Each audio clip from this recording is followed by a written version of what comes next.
Hi everyone, Janine here from the Book Publishing Academy. Welcome to another episode of the Book Publishing Academy podcast. Today we have a very special guest. Her name is Nikole Ruiz, and she is going to share with us a little bit about her writing journey. She's one of the authors that contributed to our Voices That Inspire Warriors of Hope anthology book, and I'm just super excited to dive a little deeper with her on her chapter. So welcome, Nikole. How are you?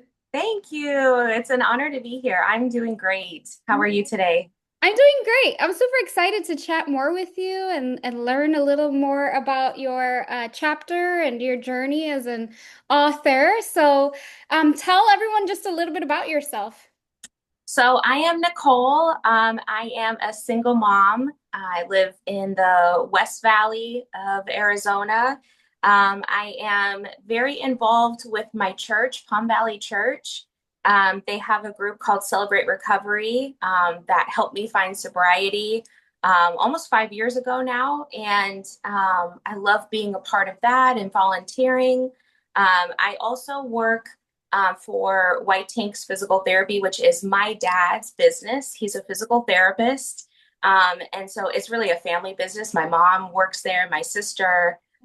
So that's just a really beautiful thing that I get to be a part of, working with my family. So, yeah, and writing has always been a dream of mine since college. So I was just so excited to be a part of this. Very, very cool. I love to learn more about the authors. And so, just to give you guys a little background, I actually met Nikole at Celebrate Recovery. She was one of the guest speakers at my church, which is LifeLink Church. And I, at the time, was recovering from alcohol. I think I did a year and a half, 2 years of alcohol free. And it's very interesting because I didn't go to a lot of the meetings. I would sporadically go whenever I had time. And then I saw Nikole speak and I was like, oh my God, she needs to write a book. And I normally don't bombard people the way that I did, but I went up to her and I gave her my business card and I was like, girl, we need we need to talk. And I'm so grateful that she did reach out to me because now she gets to share her story. She'll become an author, all amazing things. So I'm super excited. So what inspired you to share your story for this anthology, and how did you know that it was the right time? Wow, great question. I think part of like the warm up to this and to sharing my story was Celebrate Recovery, because part of the whole process is once you've had some clean time and done a step study, part of what you do is share your testimony. And so that really brought me into this pretty vulnerable space of telling my story, because really it gives God the glory and it kind of takes away from me, but brought me to that place where I can be honest and open. And going to LifeLink was kind of stepping outside of my norm because I had just given my testimony at my church. So giving it to a different church was kind of stepping outside of my comfort zone. So then when you approached me, I just felt like it was God telling me, you know, it's good that you stepped out. Now you're going to step out even more, and share it with more people. And so, yeah, I knew it was ready. I could tell in meeting you, that you're a successful woman and you've come so far. And so to be able to be a part of something that you really put together it's an honor. Thank you. And I think too, seeing you speak and like hearing your testimony and everything that you went through, I was like, oh yeah, I need to meet her for sure. Because sometimes I'll meet people and I'm like, oh, that was cool. Hopefully one day they'll write a book and I won't really push them. But with you, I was like, oh, I need to talk to her. It was just something I think about your story that was just so like I think I resonated with it. And I'm like, Mm. wow. So, yeah, and I know that you're going to inspire many more. What do you hope readers will take away from your chapter? Um, man, I hope that they take away um just I guess how bad abuse can get, how comfortable someone can get, and this is just me speaking for me, how comfortable I got in the chaos of it. And I would pray that it would never have to get that bad for someone to leave. But I think in getting comfortable with the chaos, you kind of get, I got stuck in that rut where it was so scary. I wanted something different, but I didn't know what that looked like. And I didn't know, and I was really afraid to be a single mom, if I'm just being so honest. And so, what I hope is that it inspires people that not only can you do something different and get out of it and experience freedom, but it's so much better on this side. My life as a single, struggling mom is so much better and so much more peaceful than being in this abusive relationship. So It's that's what I hope comes across. You know what? And when you're in the abusive relationship, you're in this like fog that you don't even know what is capable or what is available for you on the other side. Because, like you said, you're so stuck in it and you don't know how to get out.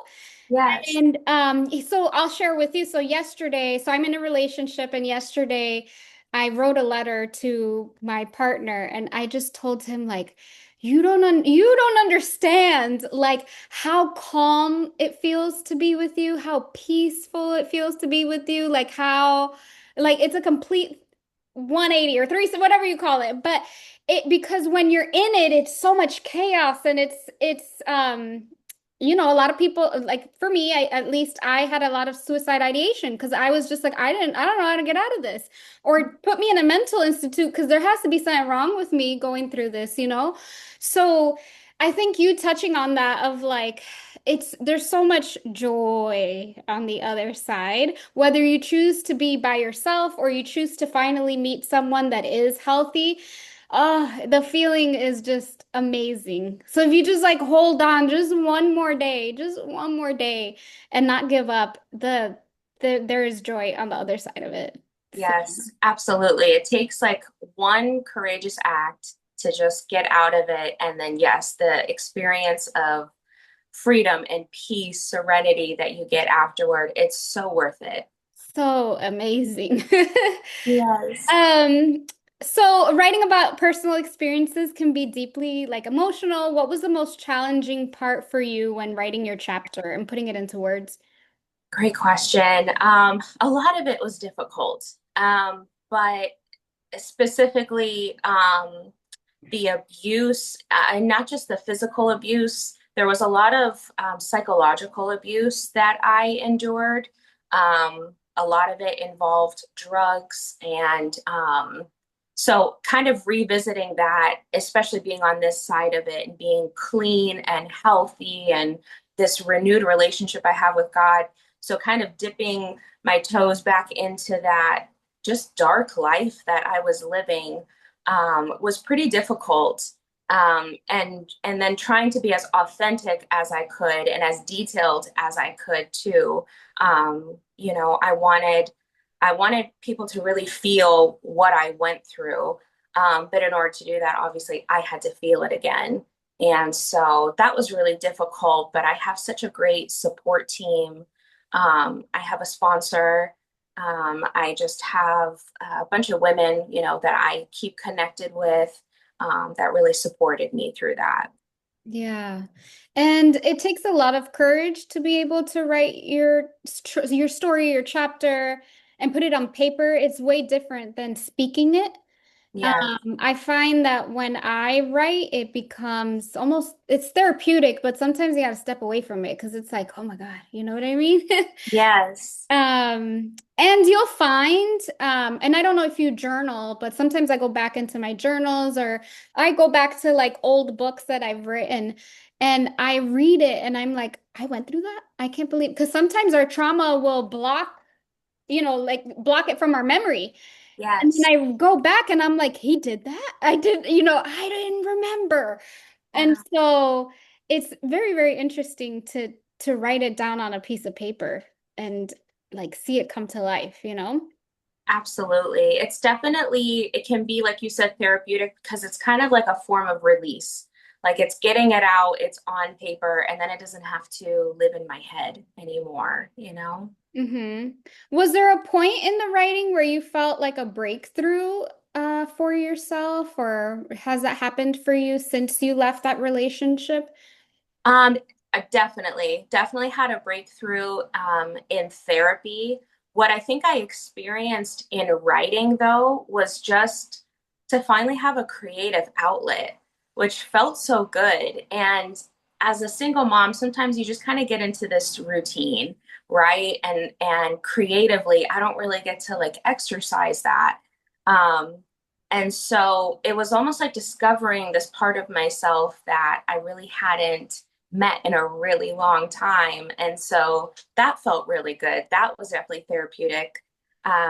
Just practicing my writing and then, reading it and rereading it and thinking, no, I can word that differently. It can flow a little bit better.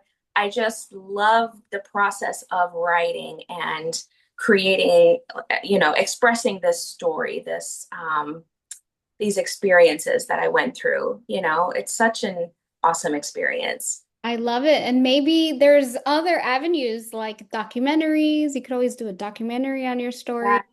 Yeah. There's just, yeah, so much that you can do to get the creative stuff out. So with the anthology book, we have, so obviously it's a collective of 15 authors. We're in a group chat. I also send some emails as well, but we'll be able to meet everyone at the event in October. How has your experience been being a part of the group and learning about other writers and some of the things that they went through? I am so excited for the event in October to really put faces to names and meet people, face to face.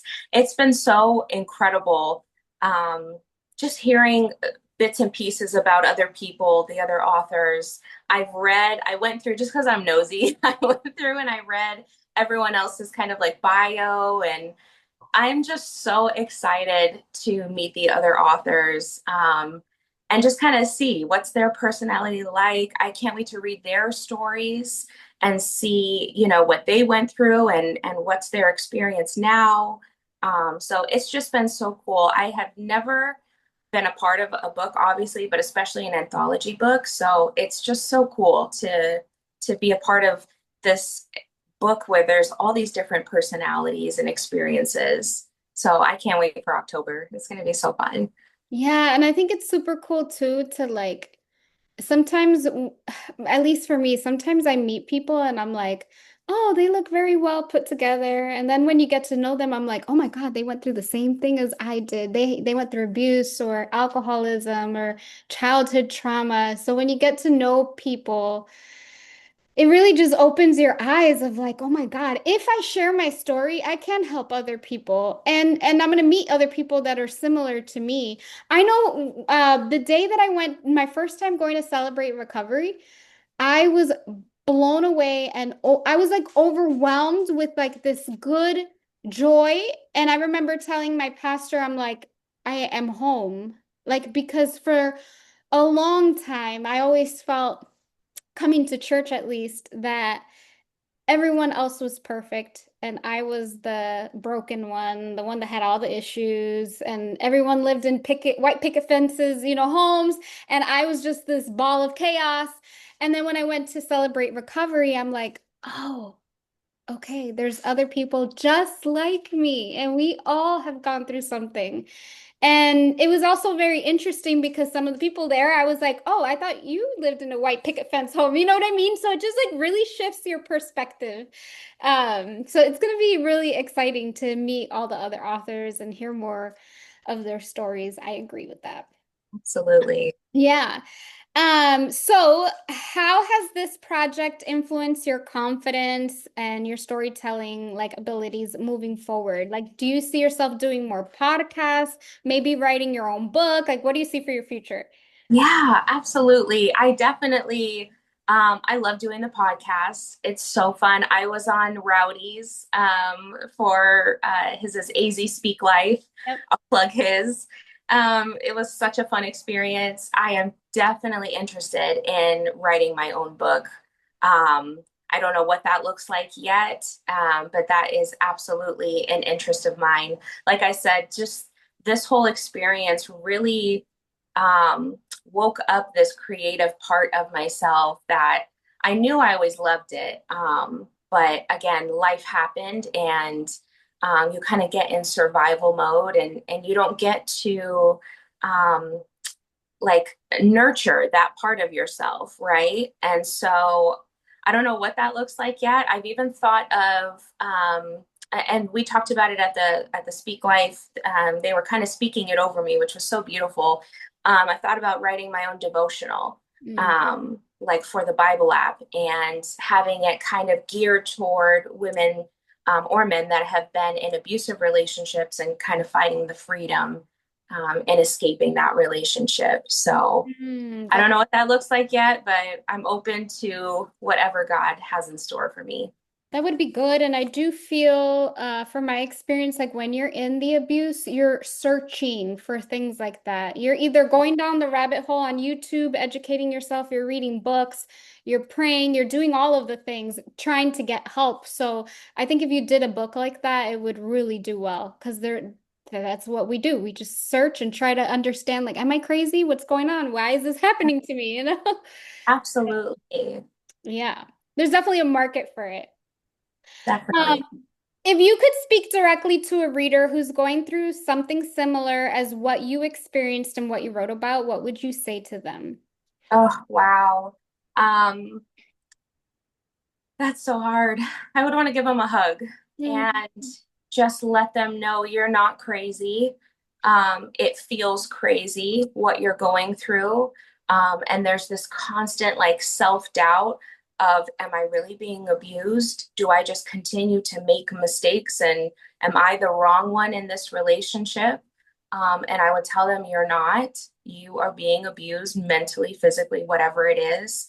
And just that there's hope and that it is scary to escape it and live a life that's different. But there is so much peace on the other side. And like you said, you can feel clouded. So to have like mental clarity is just this incredible thing. So I just would encourage someone to be courageous, muster up any strength that you have left. I remember feeling very depleted, Mm. just feeling like I had nothing left.